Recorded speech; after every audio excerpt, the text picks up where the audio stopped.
Bien, continuando con la clase, ahora vamos a estudiar el peptidoglicán. El peptidoglicán es una estructura que lo poseen solamente las bacterias. Aquí podemos observar en esta diapositiva el peptidoglicán es una bacteria gram positiva. Es una gruesa capa, ¿no es cierto? Formada, o sea, el peptidoglicán acá de gram positivo es de mayor grosor que el peptidoglicán de una bacteria gram negativa. El peptidoglicán está formado por capas. En este caso, en el caso del gram positivo, puede llegar hasta 40 capas. De los gram negativos puede ser una o dos capas. Propiedades del peptidoglicán. Presenta gran rigidez. Contrarresta la fuerza osmótica a que está sometido el protoplasto, es decir, el que está sometido a la membrana citoplasmática. Y esto se debe a esta gran rigidez al grado de entrecruzamiento, a los enlaces beta 1,4 y a la alternancia que presentan los aminoácidos en su conformación D y L. Flexibilidad, otra característica, que está dada por las cadenas peptídicas. Ello colabora, junto con su rigidez, a soportar variaciones amplias de la tensión osmótica del protoplasto y condiciona la forma celular.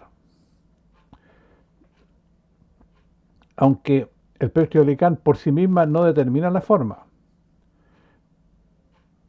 de la bacteria. Eso lo vamos a ver más adelante cuando veamos la división bacteriana.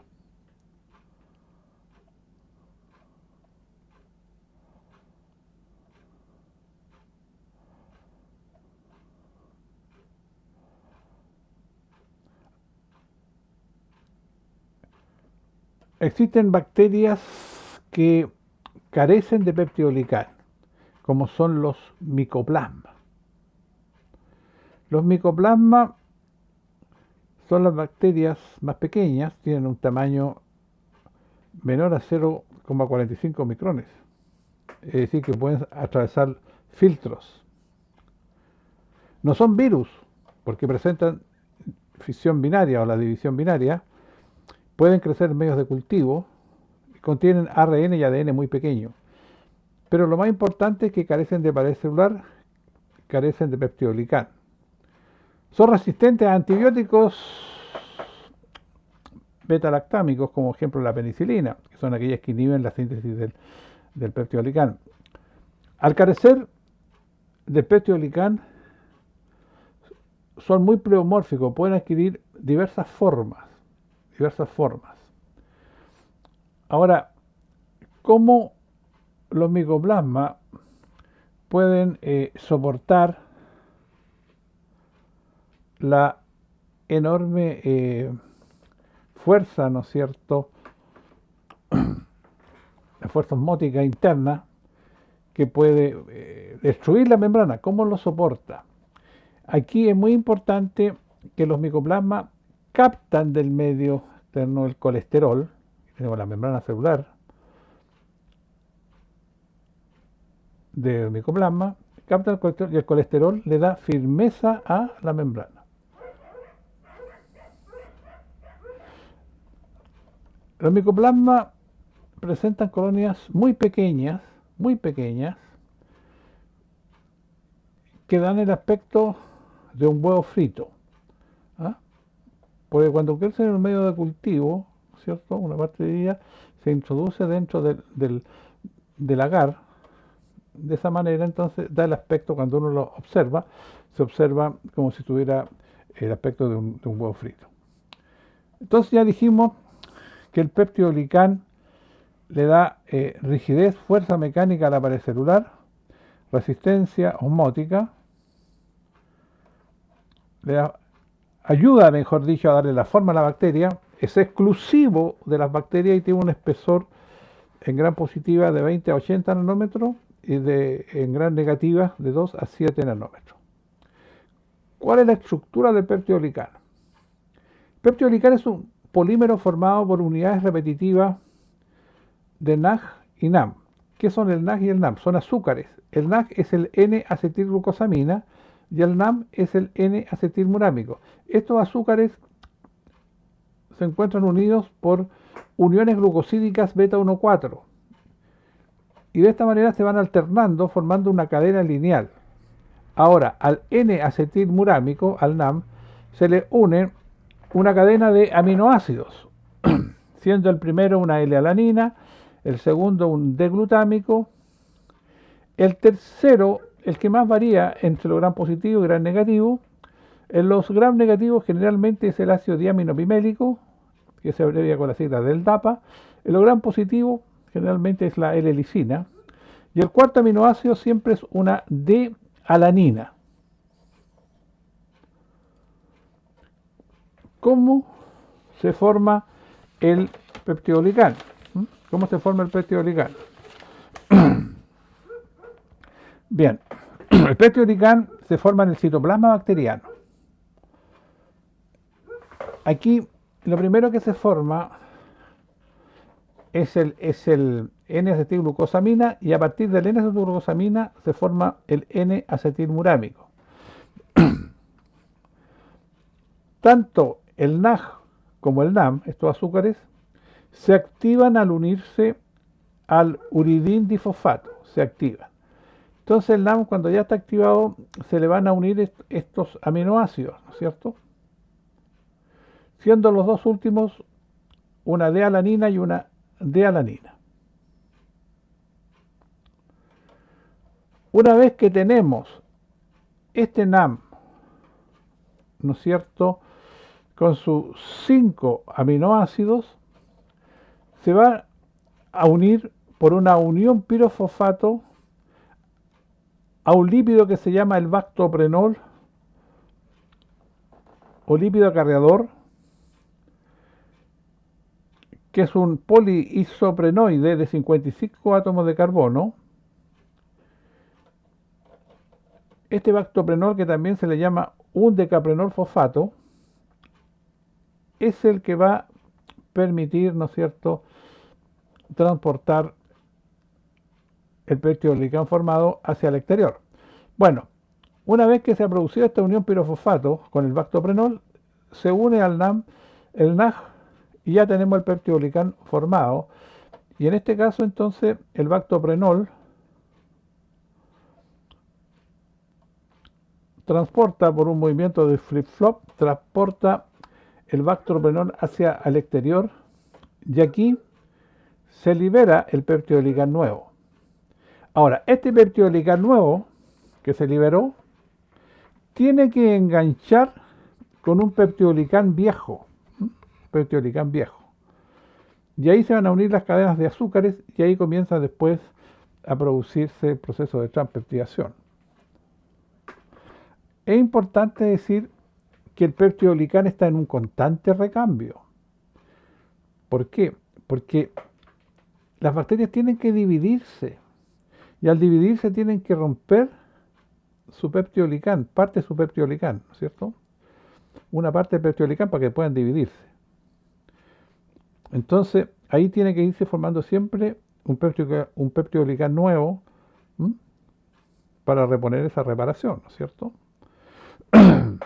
Una vez que se separan. Entonces aquí tenemos el transporte del peptidoglicán a través de la membrana por un decaprenol fosfato o bactoprenol.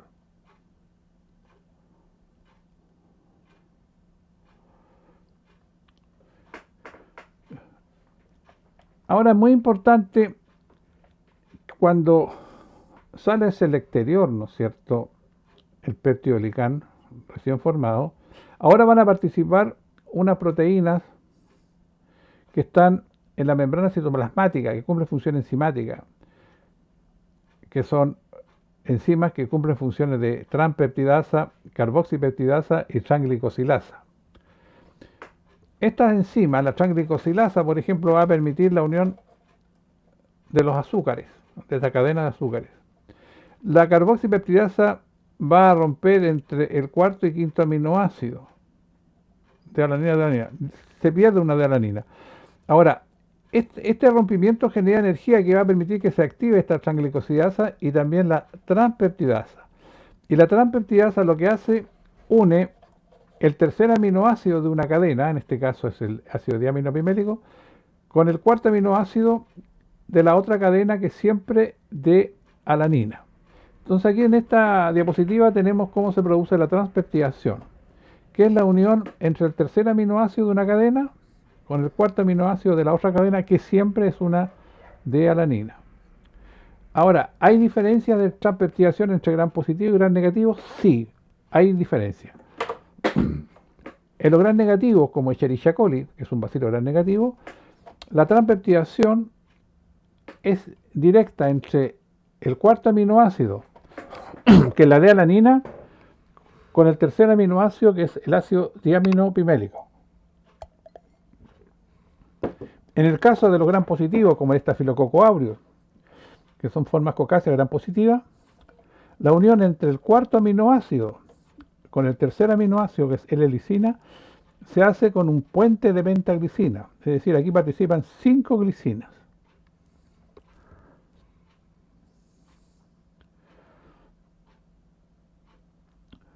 Hay sustancias que van a romper el peptidoglicán.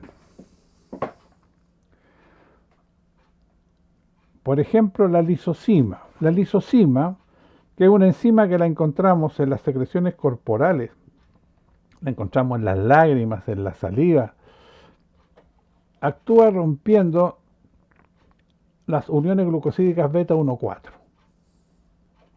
También tenemos antibióticos que van a inhibir la síntesis del peptidoglicán, como son la fosfomicina, la cicloserina, la bacitracina, los glucopéptidos, los beta-lactámicos. Aquí en los beta-lactámicos tenemos la penicilina, las cefalosporinas. Los antibióticos beta-lactámicos inhiben la acción de la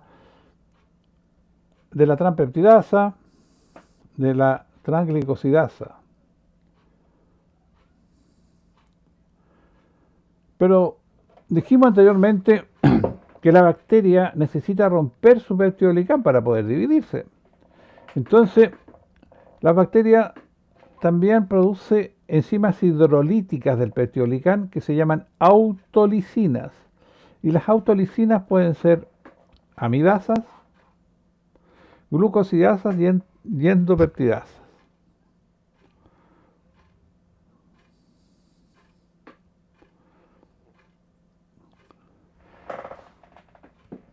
Bien, aquí tenemos en esta diapositiva la pared celular de una bacteria gram positiva y la pared celular de una bacteria gram negativa. Ya dijimos que los gram positivos tienen una gruesa capa de peptidoglicán, al cual se le une a este peptidoglicán los ácidos teicoicos, que los vamos a analizar, algunas proteínas y un ácido que se llama ácido lipoteicoico, que está unido a la membrana citoplasmática. Entonces la pared celular de una bacteria gram positiva está formada por una gruesa capa de peptidoglicán, al cual se le encuentran unidos ácidos teicoicos, lipoteicoicos y algunas proteínas. En el caso de las bacterias gram negativas, la pared celular está formada por una delgada capa de peptidoglicán y por la membrana externa.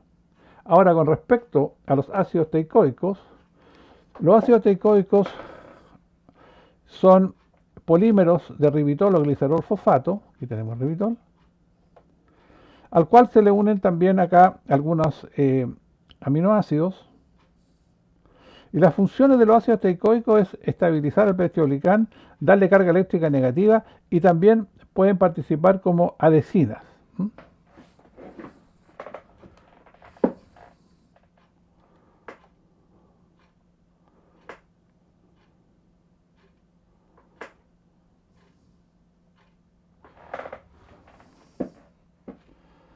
Aquí en la misma diapositiva podemos ver entonces nosotros en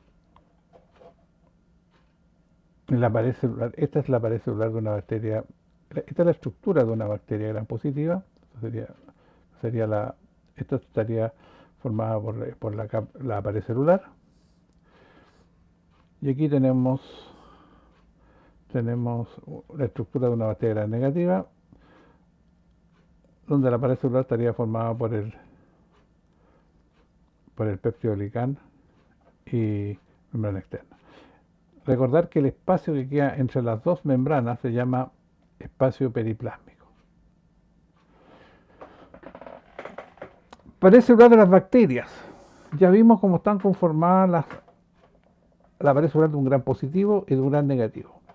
Pero existen unas bacterias que no se pueden teñir con la tinción de Gram. No se pueden teñir con la tinción de Gram. Y esas son, por ejemplo, las micobacterias. Esas se teñen por la tinción de Ziehl-Neelsen. Tinción de Ziehl-Neelsen. Y esto se debe a que los Mycobacterium presentan en su pared celular, ¿no es cierto?, una delgada capa peptidoglicán, pero una capa de araminogalactano y una gruesa capa de ácidos micólicos, que son ácidos grasos, ¿no? Entonces, para poder teñir estas bacterias, se tiñen por la tinción de Ziehl-Neelsen. Aquí podemos observar, ¿no es cierto?, en este caso a los micobacterios, en este caso Mycobacterium tuberculosis, se observan de un color rojizo. Esos son los micobacterios. En este caso de una baciloscopía, el Mycobacterium tuberculosis. Protoplasto, esferoplasto y forma L. Los protoplastos se forman a partir de bacterias gram negativas, carecen de peptidoglicán y no pueden revertir. ¿Cómo se preparan? Agregándole, ¿no es cierto?, lisozima o penicilina a un medio isotónico, como puede ser sacarosa al 20%. Entonces, ¿qué es lo que va a ocurrir? Que la lisozima va a digerir la pared celular, como está en un medio isotónico, se libera, se rompe, se pierde el peptidoglicán y queda esta estructura que es solamente con membranas citoplasmáticas. Este es el protoplasto. Y de esta forma, en este estado, ya no pueden revertir a su forma primaria. Los esferoplastos se forman a partir de bacterias gram negativas, pero ellas sí pueden presentar restos de peptidoglicán. Acuérdense que el peptidoglicán está entre las dos membranas. Pero en el caso de los gram negativos, la lisozima o la penicilina no pueden atravesar la membrana externa. Por lo tanto, para que actúe, hay que agregarle el ETA, que va a alterar la membrana externa y va a permitir que ingrese la lisozima y penicilina. Tanto los protoplastos y esferoplastos normalmente, no van a revertir a su forma original. Las formas L se pueden formar en bacterias gram positivas y gram negativas. Ellas presentan residuos de peptidoglicán y pueden revertir.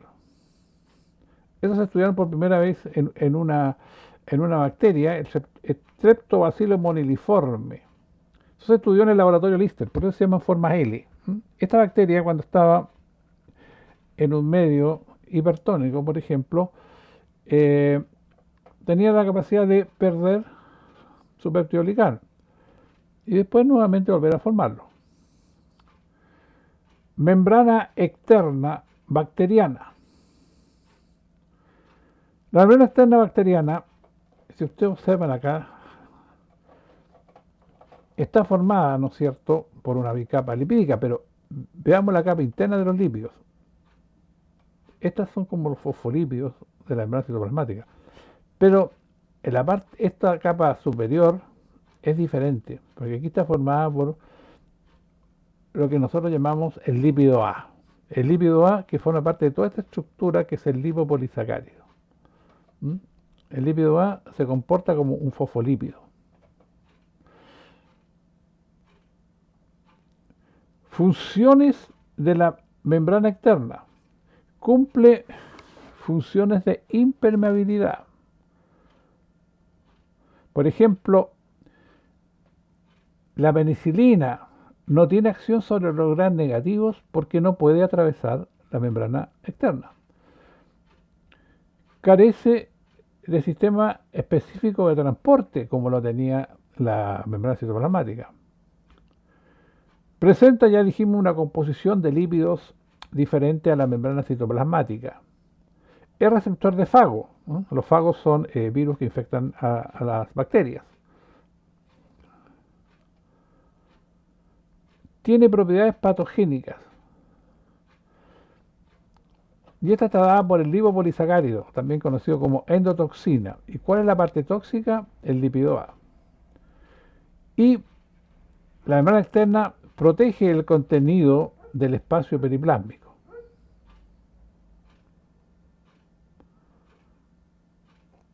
Aquí podemos observar, ¿no es cierto?, el lipopolisacárido.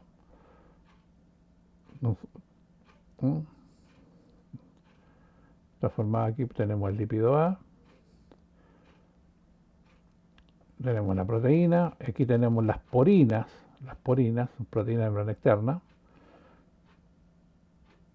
Aquí tenemos una lipoproteína que forma parte de la membrana externa, y esta lipoproteína es la que une al peptidoligand con la membrana externa, es la lipoproteína de Brown. Bueno, la membrana externa está constituida entonces por fosfolípidos, el lipopolisacárido, la lipoproteína de Brown y proteínas que se denominan OMP, que son proteínas de la membrana externa. Entre estas destacan las porinas, que constituyen poros de difusión inespecíficos que permiten el paso a sustancias hidrofílicas no mayores a 700 Dalton. En coli se han conocido, las más conocidas son las porinas OMPC y la OMPF, que la OMPC son porinas de poro pequeño, que la bacteria lo sintetiza cuando hay alta molaridad y alta temperatura, y la OMPF son porinas de poro mayor, que se van a sintetizar cuando hay baja osmolaridad y baja temperatura. El lipopolisacárido, que se abrevia con la sigla LPS, está formado por el lípido A, que ya lo vimos, el lípido A,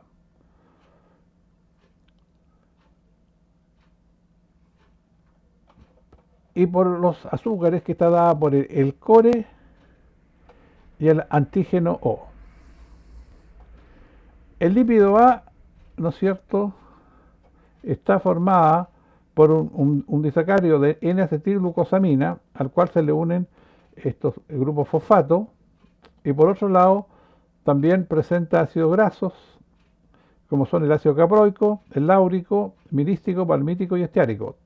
Esto hace que el lípido A se comporte como un fosfolípido. El lípido A se encuentra unido al resto, ¿no es cierto?, de estos azúcares por el KDO, el ceto-deoxiooctano. Y tenemos acá el núcleo de estos polisacáridos, que tenemos muy importante el KDO, y luego tenemos, está formado toda esta parte por heptosas, glucosa, galactosa, y también pueden haber N-acetilglucosamina en algunos casos. Y luego tenemos el antígeno O. Ese antígeno O, que es un polisacárido específico de las bacterias, que está conformada por más o menos por cadena de 25 azúcares diferentes, y que son diferentes también entre las especies, que pueden ser hexosas o dideoxiazúcares, por ejemplo la avecosa.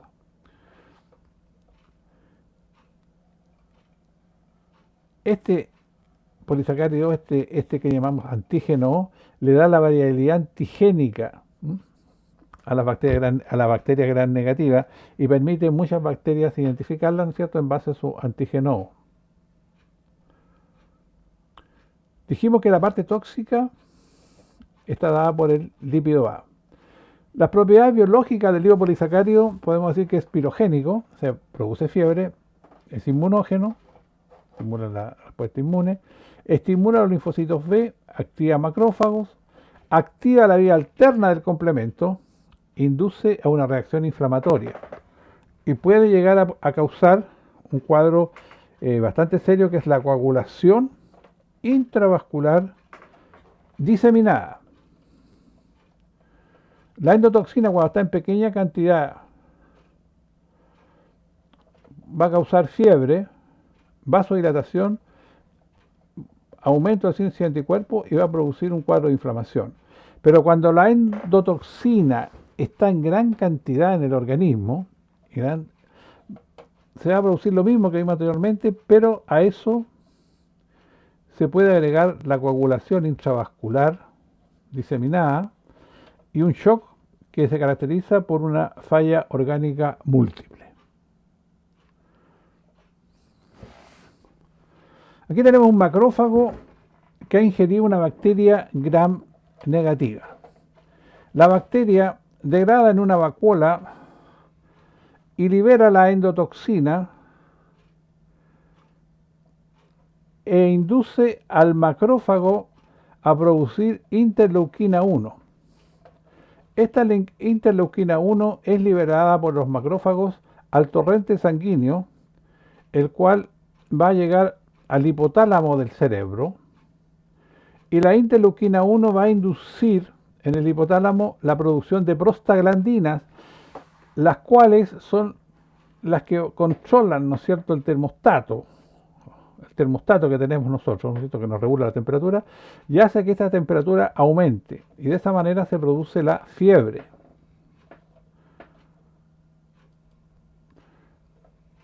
Aquí tenemos la bacteria que presenta un lipo-oligosacárido, o lipopolisacárido, digámoslo así, más virulento, es la Neisseria meningitidis. La Neisseria meningitidis puede causar cuadros, como ustedes pueden observar, meningococcemia, donde se ve la coagulación intravascular diseminada, y esa también causa también la cuadro de meningitis, meningitis meningocócica.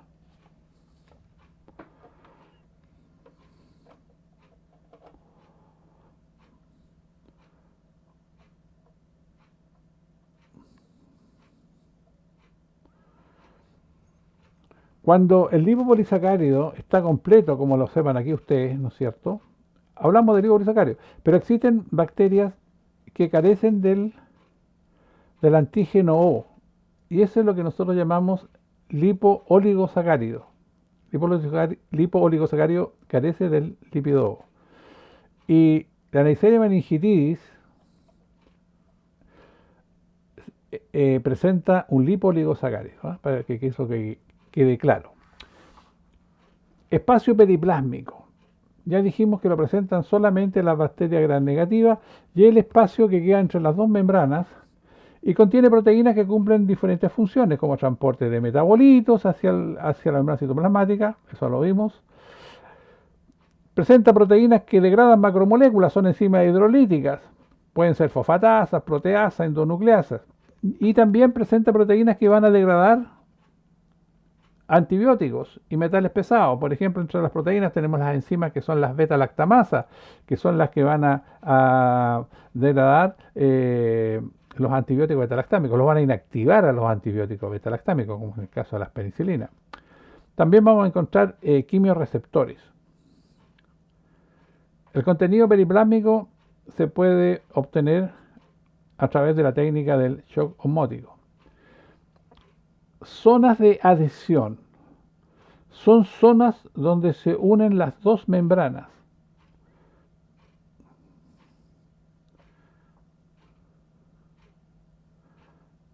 Se han observado 200 a 400 sitios por célula. Estas zonas estarían involucradas en la penetración del ADN de fagos, translocación del lipopolisacárido sintetizado. Es muy importante, volviendo nuevamente al lipopolisacárido, decir, que no lo había dicho, que el lípido A se sintetiza en la membrana citoplasmática por unión de ácidos grasos y KDO a la unidad de glucosamina. Entonces, el lípido A se sintetiza en el citoplasma. El resto del lipopolisacárido se sintetiza y se ensambla en la membrana citoplasmática, ¿no es cierto? Y luego es traspasado hacia la membrana externa a través de las zonas de adhesión. Y también por esta zona de adhesión se pueden translocar proteínas de membrana externa. Bien, esa sería entonces la clase de estructuras de envoltura bacteriana. Lectura recomendada es el libro de microbiología fundamental, que está escrito por el profesor Carlos Padilla, la profesora Olga Lobos y quien les habla. Y estos temas lo pueden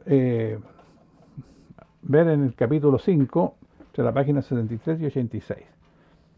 Las consultas me las pueden hacer a mi correo pebrevis@utalca.cl.